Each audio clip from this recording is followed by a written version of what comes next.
I mean, what's so special about this movie is it's all true. It's all based on real life. I mean, Sebastian's dad, this is where it's like you can't even write it. It's so good. Sebastian's dad is a stylist.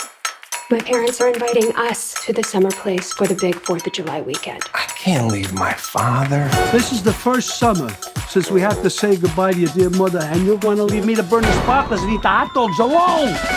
Why don't we just bring him? Nah, I don't think so. I'm good. Can you see There me? you are.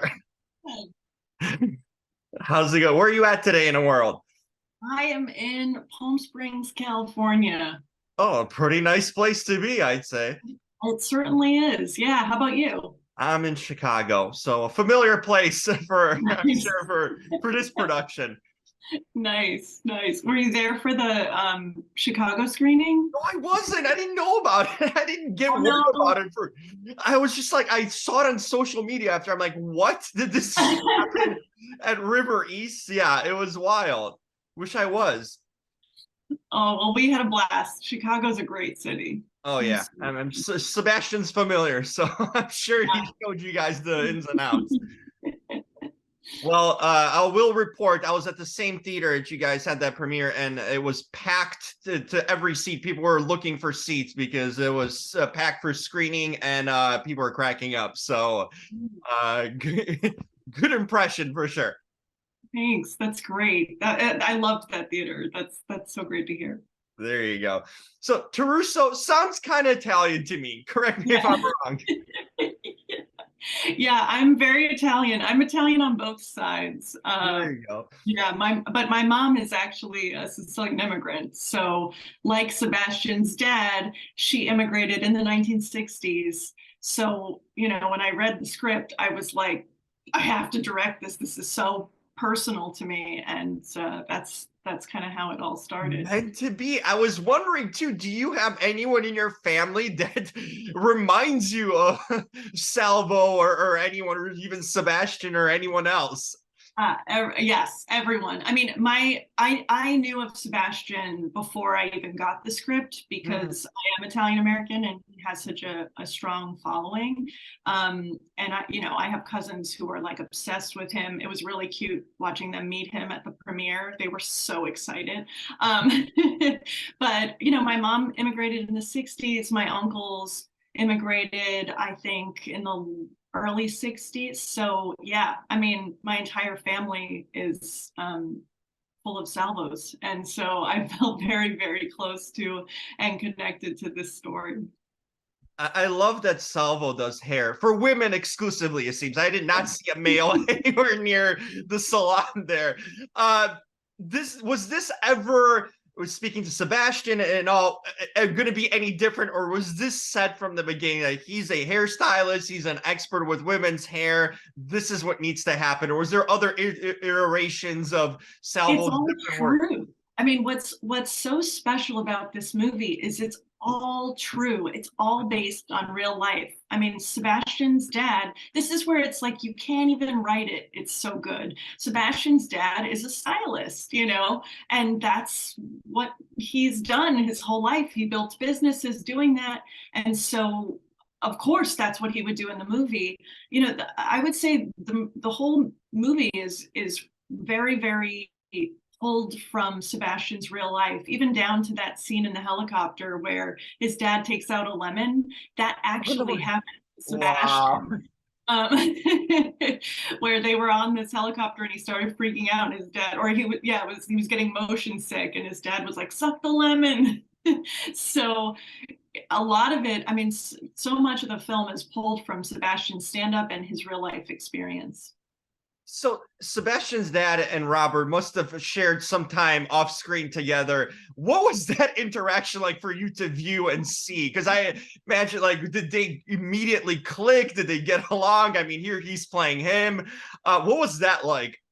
It was important for Bob to meet Sebastian's dad. We started pre-production on the film or development, I guess, during the pandemic quarantine. So we were all kind of in our separate houses, and I did about 4 hours of oral history interviews with Sebastian's father, just Wow. because I wanted to learn more about him and find out if there was anything from that that we could use in the script.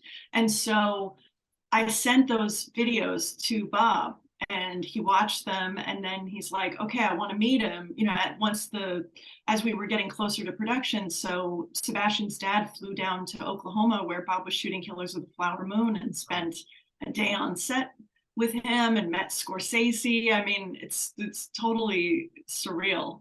Like, What an I still experience for remember the Sebastian's call. dad too.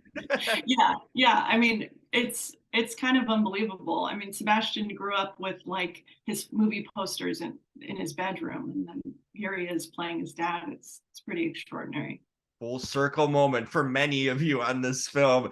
How good does Sebastian smell? Because that cologne on set that set must have smelled good, or even overwhelming too. Tell me about the use of the cologne all over. Well, okay. So on set, we actually used water in the cologne bottles, because Okay. otherwise it would get real uncomfortable in there, because we had to, you have to run a few takes. So if you kept spraying 3 takes in, everybody would be like in, gas masks. But I will say Sebastian is a good smelling guy. There He's a you good go. smelling guy. He always does wear cologne. He always smells great. Wouldn't expect any less from that. That was the great thing about the film. Definitely a bonding thing there too. How hard or fun was it shooting that water scene that people were just dying over? I mean, it looked kind of difficult for you as a filmmaker to kind of film, because we're getting 2 different angles and perspectives, and everything's going on there. What sort of effects did you guys use, or was this just like straight up reality? Water work is challenging. And we did have a professional jet booter who, talked it over with his family, and they prayed on it and decided that it would be okay for him to show his butt in the scene. So I feel like we have a real Sebastian butt here, I guess, right? That we can confirm. No, that is not Sebastian's butt. Okay, good to know. Sebastian has asked me to mention this and make it known that his butt is, Lana especially, his wife, really wants it known that his butt is way cuter, according to Lana. Oh, good source there. I am so grateful for the guy who actually, because he was a professional jet booter, because you can't do those kinds of stunts where you're splashing in and out of. You have to know how to fall without hurting yourself. It's pretty dangerous. And he was just so incredible, so game. He was so skilled. I wish I remembered his name offhand, but I will it up. He's amazing. He was amazing.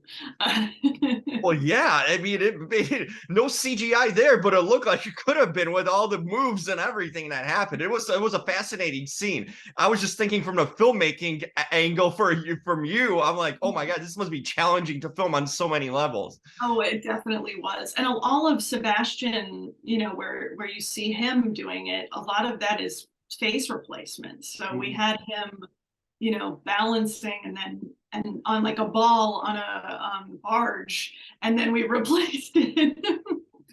So it was a complicated sequence to film. It was a sequence that I, storyboarded to make sure that we would be able to edit it and have it properly done. Wow, good to know. I love the movie magic behind it, knowing what really happens. I guess I'll wrap by asking you, is there more chance of a sequel or spin-off? Because I feel like some characters could get a spin-off. Lucky could get a spin-off. Salvo could get a spin-off. Heck, we could get the Sebastian's story continuing. Or even the parents, here. Who would get the best spin-off, you think, or the potential of it? I mean, I really want to see and direct the sequel of the family in Sicily planning the wedding. That to have our White Lotus moment and go to Sicily and actually to shoot there and have Salvo return to Sicily for the first time in 50 years, I think could be really, really great. Oh my, I'd love that. I mean, the comedy probably would write itself there too in that instance, but oh, let's make this happen, Laura, Yes. please. Excellent. I enjoyed talking to you. This movie was a lot of fun, a lot of laughs for everyone around. So this is perfect movie for Memorial Day weekend, and fantastic work all around. I can't wait to see what's next for you after this. Well, thank you so much, Jim. I really appreciate it. It's great talking to you. Absolutely. I'll be before you get the second sequel to this, because we know it's got to happen. I hope to talk to you on something else too. Absolutely. Awesome. Take care, Thank you Laura. so much. Thanks. Thank you. Bye-bye. Great Bye-bye. work. Bye. I'll give a little bit.